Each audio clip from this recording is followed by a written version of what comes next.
As TVs estão ensinando abobrinha pro povo. O senhor tem algum documento que tem liderança evangélica envolvida com maçonaria? Sim. No dia 18 de outubro, entreguei para os irmãos copiarem. Aí ele cita o nome de todas as lideranças evangélicas na maçonaria. Para mim, eu falei, mas por que você não foi abrir com o Bispo Macedo? Por que você não foi abrir com o Caio Fábio, com o Fanini, com o Fausto Aguiar de Vasconcelos? Por que você não foi abrir com o Silas Malafaia, com o Guilhermino Cunha, com o José Wellington Bezerra, o presidente das Assembleias de Deus? Pedrosa, todos esses homens estão lá na maçonaria comigo, ameaçado de morte. Não foi pelo Beiramar, não. Ameaçado de morte por pastores. Pô, para com isso. Pô. Agora, o que tem isso a ver com cristianismo, com cristão? Meu Deus do céu. Olha, cadê a câmera? Eu quero falar aqui direto para a câmera. As nossas lideranças evangélicas, o povo evangélico está sabendo quem está lá dentro. Vocês vão se pronunciar logo. Vocês sabem que está escrito lá para vocês. Ó, Senhor, eu fundei a religião. Eu expulsei demônio, eu curei enfermo. Deus vai dizer para vocês, olha, apartai-vos de mim, maldito, para o fogo eterno preparado para o diabo e seus anjos. Vocês sabem que os bodes serão colocados à esquerda. Eles vão ser jogados no inferno. Não tem, a palavra de Deus é clara. Não vem com conversa fiada, dizer que não sabe, que lá o diabo se transfigura em figura de pessoas. Se você trouxer um satanista aqui entrevistar, ele vai dizer que o diabo dá dinheiro para ele, que curou ele de diversas doenças. Por quê? Isso é poder oculto. Nós estamos discutindo, isso existe. O anticristo, ele vai morrer e vai ressuscitar. Isso é impunidade, isso é injustiça. Olha aqui do lado o convite da Ku Klux Klan para uma noite evangelística. Forças ocultas vinham atuando, meu irmão. Isso aqui é um cartaz antiguíssimo que eu achei no museu da Ku Klux Klan. Olha aqui, em inglês. Grande encontro da Ku Klux Klan. É nesta terça-feira à noite.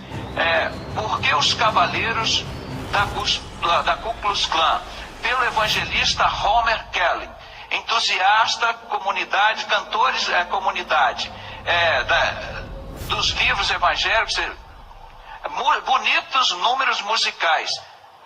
O Ku Klux Klan patrocinando o evangelho, meu irmão, matando os negros, fazendo tudo isso. É a mesma coisa que a maçonaria faz hoje. Faz tudo o que Hitler faz. É o mesmo sentimento do anticristo. Se você quiser saber, conhecer um pouco mais do anticristo, você estuda a vida do Hitler. Para ninguém dizer que não teve acesso a isso, e pode reproduzir de montão.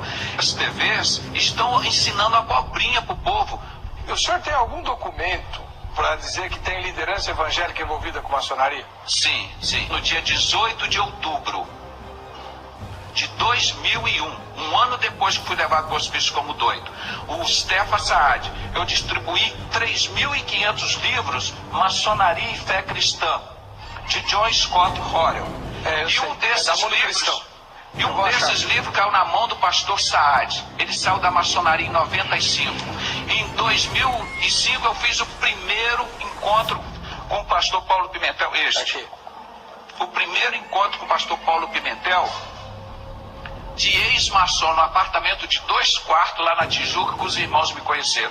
Isso que é intrepidez e ousadia. Um homem sozinho, pequeno, nós fizemos. E o Saad esteve lá, pastor. Ele saiu da maçonaria e me entregou, ameaçado de morte. Não foi pelo Beiramar, não. Ameaçado de morte por pastores.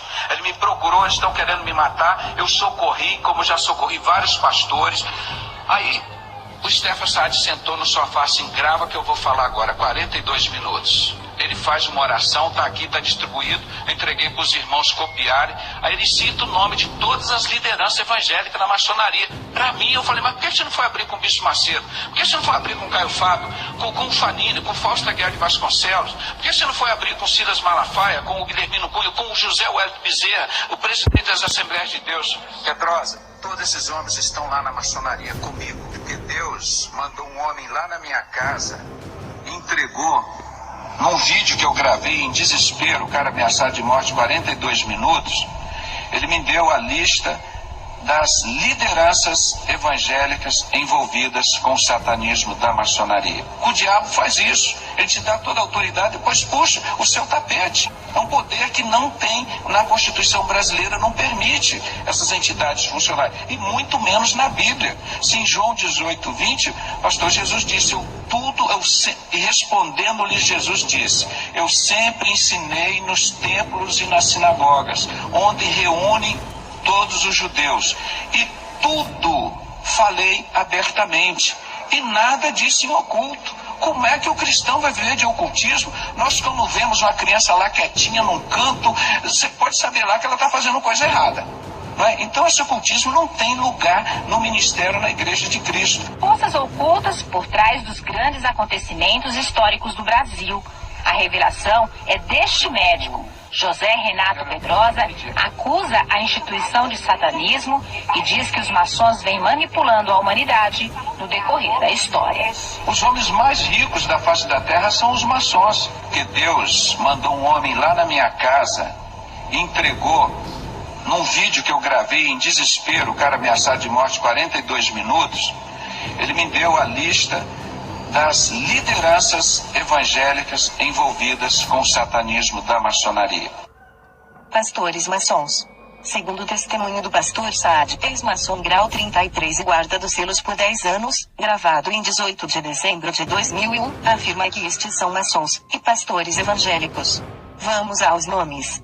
Silas Malafaia e familiares, pastor da Assembleia de Deus da Penha, Rio de Janeiro. Edir Macedo, bispo fundador e dono da Igreja Universal do Reino de Deus. Bispo Rodrigues, político da Igreja Universal, pediu demissão por envolvimento no mensalão e etc. Miguel Ângelo, apóstolo da Igreja Cristo Vive, Rio de Janeiro.